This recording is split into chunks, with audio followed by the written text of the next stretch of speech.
Alors, comme vous pouvez lire, le titre de ma communication, c'est Le dernier combat et le cinquième élément, terre balbutiante et space opéra, donc de l'humain au plus humain, ou la science-fiction de Luc Besson. Donc de prime abord, Luc Besson part d'une vision assez personnelle du monde dans Le dernier combat, pour se diriger vers une vision plus américanisante et grand public dans Le cinquième élément. Dans Le dernier combat, il propose une vision en noir et blanc d'un monde masculin post-apocalyptique dans lequel tout est minimaliste, les moyens, les paroles, les êtres, leurs relations, les sentiments. Pourtant, il ressort de ce film tout à la fois un grand désespoir et une grande beauté qui proviennent des êtres humains eux-mêmes dans leur fragilité et leurs sentiments. 14 ans plus tard, le cinquième élément nous plonge dans un monde où tout est gigantesque et criant. Le récit oscille entre la Terre et l'espace, la technologie est bouillonnante, les effets spéciaux sont spectaculaires, les couleurs sont vives, les bruits permanents, et la voix humaine magnifiée. Dans ce chaos pré-apocalyptique, chatoyant, l'espoir ne naît plus de l'humain, mais du plus humain. L'analyse de ces deux œuvres va nous permettre de voir que de nombreuses références au cinéma et à la bande dessinée qui les parcourent ont permis à Luc Besson de donner vie à un cinéma de science-fiction français qui, sans doute parce qu'il est populaire, au sens de culture populaire et divertissant, a essuyé des critiques acerbes. Pourtant, si visuellement un monde sépare Le dernier combat du cinquième élément, les questionnements et la vision du monde proposés dans ces deux films se font écho. Alors pour des raisons de durée de communication, je vais passer directement en fait à la seconde partie qui concerne l'univers particulier de Luc Besson. Donc le religieux. Donc parler de religieux en étudiant Le dernier combat peut paraître étrange, tant le film ne semble pas poser ce genre de questions. Mais c'est bien là l'intérêt. Ce que nous ne voyons pas dans ce film, c'est une croyance quelconque. Il n'y a ni croyance en une déité qui pourrait tout changer, ni recherche d'une explication divine à ce qui a pu se produire, ni espoir en un avenir meilleur. Le film colle à la terre. Malgré les tentatives de son personnage principal pour s'élever dans les airs, il finit par s'écraser ou se poser, ce pour trouver des moments fugaces d'espoir. Et c'est dans cette réalité que se trouve la continuité entre les deux films. Dans Le cinquième élément, il est sans doute question de déité, de force divine qui sauverait l'humanité, mais très vite cette notion est repoussée pour nous amener vers le concret. En effet, le récit montre que ceux perçus comme des dieux par les terriens ne sont que des espèces plus évoluées technologiquement et peut-être socialement. Si la théorie de l'origine extraterrestre de divinité est une idée ancienne en science-fiction, la théorie des anciens astronautes, il me semble qu'elle est ici utilisée afin de montrer en quoi le salut vient non de l'espace, mais bien de l'homme. En effet, dès le départ, il est posé que les divinités n'en sont pas, que ces êtres, les Mondo-Shawans, sont mortels et qu'ils ne sont pas tout-puissants. L'un est emprisonné dans une pyramide, le vaisseau des autres est détruit et ils sont incapables de se défendre. Les entités positives et négatives qui viennent de l'espace ne sont que la métaphore des pulsions qui se trouvent sur Terre. Quand l'une des deux fait pencher la balance de son côté, alors le résultat peut être celui du dernier combat. Ceci se vérifie à plusieurs niveaux à travers les deux films. Les pulsions de destruction et de domination, sans autre but, sont la finalité de la Brute, le personnage interprété par Jean Reno dans Le dernier combat, et la planète symbolisant le mal absolu dans Le cinquième élément. À l'opposé, le seul but de l'homme, le personnage joué par Pierre Jolivet, et de Corben, joué par Bruce Willis, est de survivre dans les meilleures conditions possibles en essayant de s'adapter à un monde hostile. D'autre part, les personnages de Vito Cornelius, dans Le cinquième élément, et du docteur, le personnage joué par Jean Bouise, se répondent dans leur volonté de sauvegarder, au point de l'enfermer, l'élément vital à la survie du monde. Et les personnages du capitaine, joué par Fritz Wepper, et de Zorg, dans celle d'exploiter les autres pour leur propre bénéfice. Dans les deux films, le changement ne vient pas d'en haut, mais bien des personnages eux-mêmes.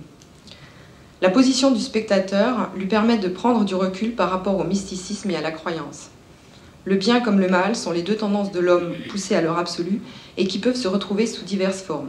Au final, le sort de l'humanité est entre ses propres mains. Deux forces sont à l'œuvre dans l'humain, les pulsions de vie, Eros, les Mondo-Shawans et le docteur, et de l'autre, les pulsions de mort, Thanatos, la brute, la planète du mal. Entre les deux, des humains qui luttent plus ou moins bien contre ces tendances. Ainsi, l'homme et Corben ont déjà tué, mais par nécessité, et ils luttent contre leurs tendances destructrices.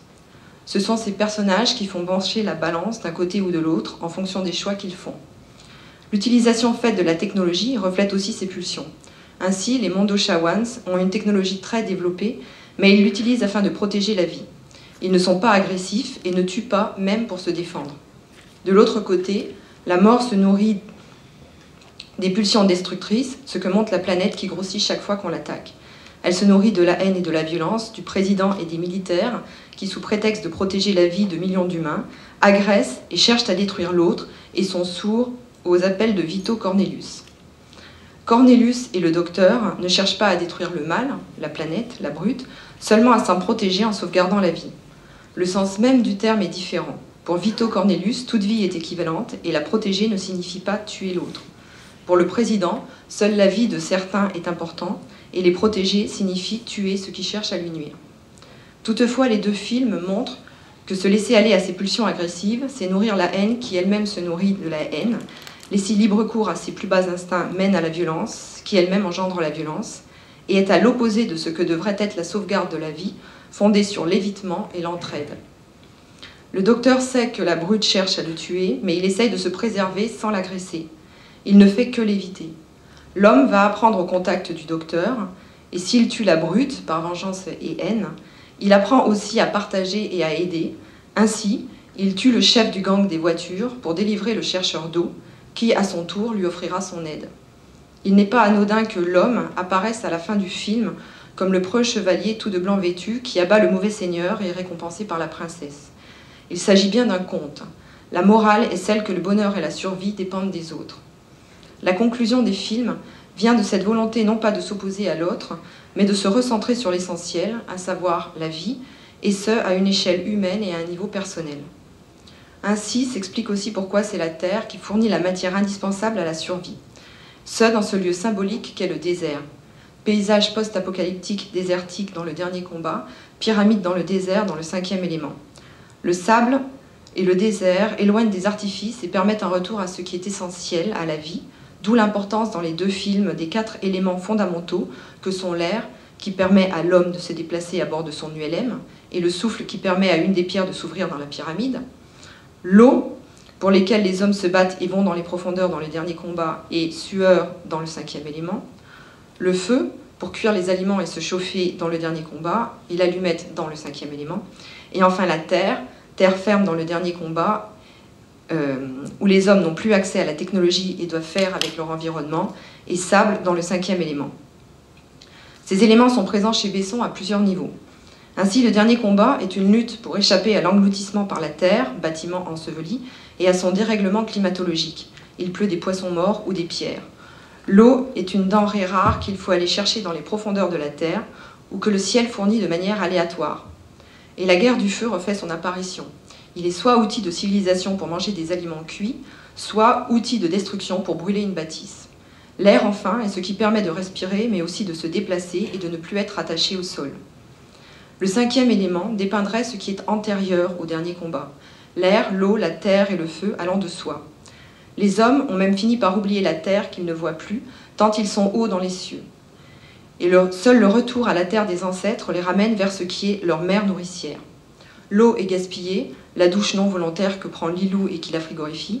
Le feu sert à détruire, les nombreuses explosions, et l'air est rempli de véhicules en tout genre et de bâtiments. Cette forte présence de la nature et la nécessité de lui redonner un sens plaident pour une interprétation humaniste de ces films. Si la philosophie religieuse du père Vito Cornelius n'est pas centrale en elle-même, et si l'amour au sens général n'a pas de sens, puisqu'il peut ne conduire à rien, c'est parce qu'il n'y a pas de message religieux. En fait, la religion et l'amour ne sont salvateurs que si leur but est d'aimer la vie et de la protéger. Et s'il y a un principe supérieur dans les films de Luc Besson, ce serait celui de la nature et de la vie. En effet, ce n'est pas la foi qui sauve la planète dans le 5e élément, ni la société dans le dernier combat, ce sont ceux qui protègent la vie et la créent. Le laboratoire qui redonne vie à Lilou et Corben qui fait attention à elle, et le docteur qui soigne l'homme qui l'accueille chez lui, dans la clinique d'accouchement. C'est la raison pour laquelle, et contrairement à certaines interprétations, les personnages féminins de ces films, Lilou, la femme dans le dernier combat, ne sont pas limités à être des stéréotypes. Dans le 5e élément, Lilou n'a pas besoin de Corben pour se battre, mais elle a besoin de voir que l'être humain veut protéger la vie et la respecte. Dans le dernier combat, l'homme passe d'une poupée gonflable à une vraie femme, mais entre-temps, il aura été éduqué par le docteur. C'est l'apprentissage du respect de l'autre et de la vie qui lui a été offert. L'union du personnage masculin et féminin, à la fin des deux films, symbolise la réconciliation de l'être humain avec lui-même et son éducation à la vie qu'il a appris à aimer et à respecter. D'où la joie et le soulagement qui se lisent sur le visage de l'homme quand il voit la jeune femme. Si la femme est porteuse d'espoir, c'est que biologiquement elle est celle qui garantit la survie de l'espèce, mais pour cela il faut le respect de l'autre. Voilà pourquoi les 4 éléments sont dans le corps de la diva, donc de la femme, et c'est Corben, à savoir l'homme, qui vient les prendre. Il y a engendrement et transmission. Mais il y a aussi un lien profond entre la nature et l'être vivant. L'un est indissociable de l'autre, ils se protègent mutuellement. La femme est donc l'élément de survie car elle donne naissance, mais en tant que telle, elle est aussi symbole de fragilité. Et parce qu'elle est à la base de la société, naissance de la famille et de la civilisation, les manières dont font preuve le docteur et l'homme à son égard, elle est objet de lutte et ou d'asservissement. Mais que ce soit dans le dernier combat ou dans le 5e élément, la conclusion est qu'il faut se recentrer et se concentrer sur la préservation de la vie, de toutes les vies. C'est en commençant par soi-même que le monde peut s'améliorer. Vouloir protéger et non agresser contribue au bien-être de tous, puisque la société peut ainsi se former, grâce à l'entraide, et survivre. Le docteur et l'homme reconstruisent une cellule sociétale, voire familiale. Lorsque Vito Cornelius, dans le 5e élément, en décrivant la planète, parle de la plus terrible intelligence que l'on puisse imaginer, c'est bien de l'intelligence humaine dont il parle. Il n'y a pas pire prédateur que l'être humain, non seulement pour les autres espèces, mais aussi pour la sienne, ce au point de détruire sa propre planète, comme le montre le dernier combat et son monde post-apocalyptique, image de ce qu'il serait si Lilou n'avait pas sauvé le monde. La vie peut se protéger, comme la nature, d'une façon limitée. La vie sait en partie se défendre par la reproduction. Dans le 5e élément, seules quelques cellules sont nécessaires pour redonner vie à Lilou, dans le régénérateur. Elle peut donc naître très facilement si elle est protégée, à l'abri des regards, comme dans la clinique du docteur. Cependant, il est aussi notable que dans aucun des deux films, il n'y a des enfants. Ce sont bien au commencement 2 films sans espoir pour l'espèce et pour la vie. C'est l'élément féminin qui apporte c'est l'élément féminin qui apporte l'espoir, mais à travers lui, c'est la vie qui se fraye un chemin. Il n'est pas surprenant que le 5e élément, que l'être suprême soit une femme, car sans la science, seule la femme tient entre ses mains la survie de l'espèce, et cela n'a rien à voir avec la croyance, ni même avec l'amour. La vie se trouve dans l'instinct de survie de l'espèce et dans l'instinct de préservation, et donne naissance à la société. Il ne s'agit pas d'une question de civilisation au sens large, mais à échelle humaine, au niveau de l'individu. La vie peut aussi être détruite sans espoir de retour, ce que symbolise la femme sauvagement mutilée et assassinée par la brute dans le dernier combat, ou lorsque la cantatrice meurt et que Lilou est sur le point de mourir de fatigue dans le 5e élément. La vie peut être épuisée. Le dernier combat est celui pour le 5e élément, la vie faite femme, d'où la continuité entre les 2 films. La brute appelle la mort, et en tuant la femme, il se tue lui-même, alors que l'homme décide de donner une chance à la vie, comme le fait Corben avec Lilou. C'est parce que Corben et l'homme prennent soin de la vie qu'elle les récompense en retour et qu'il y a espoir d'avenir. Que ce soit dans le dernier combat ou le 5e élément, la survie dépend de l'entraide, qui est un facteur d'évolution. Elle préserve la vie, elle les partage et échange, et tisse ainsi un réseau d'obligations qui vont donner naissance à la société. À l'opposé de la loi du plus fort, Luc Besson propose l'entraide et la sociabilité comme facteurs d'évolution et de survie, reprenant ainsi les propos de penseurs et philosophes tels que Pierre Kropotkin ou Lewis Thomas, qui dit « L'altruisme est peut-être notre attribut le plus primitif, désormais hors d'atteinte, échappant à tout contrôle. Ou peut-être est-il directement à portée de la main, prêt à être déclenché, déguisé dans nos civilisations modernes, en affection, en amitié, en attachement. Je ne vois rien de déraisonnable à soutenir que des chaînes d'ADN, enroulées sur elles-mêmes dans nos chromosomes, codent l'instinct qui nous pousse à nous rendre utiles. Le besoin de se rendre utile pourrait bien se révéler le trait le plus déterminant de l'aptitude à la survie, plus important que l'agression, plus efficace à long terme que l'instinct d'appropriation. » Donc même s'il garde un certain reliquat de vie civilisée, agrémenter son lieu de vie, le plaisir de la décoration, de la représentation picturale, de la table, c'est au contact du docteur que l'homme réapprend la notion de vie en société. Prendre le temps de vivre ensemble, faire des choses ensemble, se protéger l'un l'autre. Cette aptitude s'oppose à celle de ceux qui exploitent les autres à leur propre fin. Le clan de la voiture dans le dernier combat, Zorg dans le 5e élément. Cette différence se retrouve dans la volonté de pouvoir communiquer, ou plus précisément, de pouvoir s'exprimer oralement par la parole. Dans le dernier combat, le docteur et l'homme utilisent un gaz, probablement de l'hélium, pour permettre à leur corde vocale d'émettre des sons qui se transforment en mots. La clinique où se trouve le docteur est aussi une clinique ORL. Il y a volonté de pouvoir enfin dialoguer, et s'il n'y a qu'une tentative, elle montre ce désir de créer un lien, de comprendre et d'apprécier l'autre, de l'écouter. Le même principe est en œuvre lorsque seul Cornelius comprend Lilou. Seul le prêtre parvient à la comprendre, car il a appris son langage. Mais c'est aussi le seul qui ne soit pas intéressé par son genre, mais par qui elle est, la salvatrice. Certaines critiques y ont vu l'image stéréotype et traditionnelle de la femme comme réceptacle de la vie. Certes, ce film reprend certains stéréotypes, mais ceux de manière humoristique, et dans ce cas-là, afin de montrer la difficulté qu'ont les êtres à communiquer, à se comprendre. Dans le 5e élément, les êtres humains sont tout aussi vides de sens que leur langage. Les exemples types étant la mère de Corben, dont vous voyez les propos là, et Ruby Rhod, dont les propos reflètent l'égoïsme, le manque d'intérêt pour les autres et l'absence de véritable dialogue au sein d'une société qui se désagrège.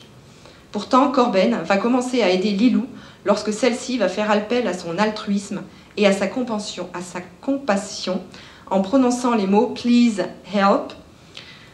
De même, si Lilou apprend l'histoire, elle apprend aussi la langue afin de communiquer avec Corben. C'est parce qu'il prend soin d'elle qu'elle cherche à lui expliquer qui elle est. Le début de la salvation est dans le langage. Ainsi, et pour retourner le stéréotype, le langage permet à Lilou d'expliquer que Corben n'est pas le héros qui sauve le monde, c'est son rôle à elle. Il apparaît ainsi qu'aucun genre n'est privilégié. En effet, aux personnages masculins que sont Corben et le prêtre, répondent deux personnages féminins que sont Lilou et la cantatrice. À ce monde, plein de bruit et de fureur, répond la voix de la cantatrice dans une séquence où sont montrées en parallèle la scène de combat entre Lilou et les Mangalores et la diva qui chante, l'une répondant à l'autre. La voix de la diva est en osmose avec Lilou et le combat. Le rythme de la musique, les notes et les fréquences vocales racontent l'histoire et transmettent les émotions qui se lisent sur les visages de Corben, de la cantatrice et de Lilou. La vie se répand comme les airs de la diva, dont la voix extraordinaire au milieu du Capharnaüm parvient à faire taire Ruby Rhod pour un moment irréel hors du monde. La pureté cristalline de la voix tranche avec les sons discordants et agressifs de Ruby Rhod retransmis par la radio. Ce sont deux modes de vie qui s'opposent. D'une part, la recherche du son juste, la volonté de partager des émotions, de toucher ce qu'il y a au plus profond de l'être humain et d'entrer en communication, voire en osmose avec les autres. D'autre part, la volonté égoïste et stérile de s'écouter parler et d'empêcher tout dialogue. Le dialogue est preuve de sociabilité et la vie est transmise par le verbe, le cri de l'enfant qui naît. Et c'est lorsque Corben accepte de prononcer des paroles qui font sens que la vie l'emporte. Ce n'est pas le « je t'aime » qui est important, que le fait qu'il puisse s'exprimer par le langage des émotions et montrer ainsi à Lilou qu'il y a encore de la place pour la vie sur la Terre. Pourtant, il s'agit là d'un outil à double tranchant. L'art, à travers la musique et l'utilisation de la voix humaine, montre l'humain dans ce qu'il a de plus beau. Mais cela n'est vrai que lorsqu'il y a désir de partager. L'art et la civilisation ne peuvent résister à la férocité. Ce que la civilisation a créé, ce que l'homme a créé, il peut le détruire tout aussi facilement. Ainsi, la brute avec la bande magnétique musicale laissée par l'homme qui casse. Le dernier combat peut être vu comme le résultat d'une société qui a perdu l'usage de la parole, car le langage ne faisait plus sens. Ceci explique pourquoi les personnages réapprennent à parler seulement lorsqu'ils entrent dans un véritable rapport d'entraide et de sociabilité et qu'ils comprennent ce qui est essentiel. Cette interprétation semble être soutenue par le 5e élément, dans lequel le personnage de Ruby Rhod, star des médias, est un personnage insupportable qui ne cesse de parler pour ne rien dire. C'est le trop-plein de paroles du 5e élément qui a inondé le monde du dernier combat et l'a réduit au silence. Mais il est possible de communiquer sans la langue, ce que montre aussi le dernier combat, dans lequel le docteur et l'homme parviennent à créer un semblant de société sans la langue, qui apparaît cependant comme la prochaine étape. Ainsi, la culture et l'art permettent d'échanger et de transmettre des émotions et des sentiments. L'opéra a ce rôle dans le 5e élément et lui répond la peinture, particulièrement rupestre, dans le dernier combat. Ainsi, Besson commence par les prémices de l'art et en arrive à son aspect le plus policé. Dans le dernier combat, la première peinture est la reproduction d'un Bruegel, la danse des paysans, que l'homme trouve dans l'hôtel où il a élu domicile et qu'il ira rechercher par la suite pour le docteur. Son goût pour la musique et pour la peinture, donc pour l'art, le sépare de la brute et vont le rapprocher du docteur, qui lui peint des peintures rupestres. Celle-ci raconte une histoire qui ne peut se transmettre oralement, puisqu'il n'y a plus de paroles, et elle communique aussi des émotions et des besoins. Ces scènes imaginaires sont une référence à l'art rupestre. Toutefois, elles évoquent aussi le besoin de trouver de la nourriture, car la seule présente dans le film sont des poissons morts qui tombent du ciel et des boîtes de conserve, vestiges d'un passé disparu. Le docteur, par la peinture, tout à la fois réinvente une histoire, mais y mêle aussi des éléments réalistes. Le chasseur, pour lequel l'homme prend la pose, et la femme qui ressemble à celle que le docteur retient dans la clinique. La culture, symbole de la société, est fragile face à la férocité, comme le montre la brute qui en fait disparaître toute trace. Le feu s'éteint, la bande se casse, la peinture lui est dérobée, la bouteille de vin se casse sous le coup de sabre.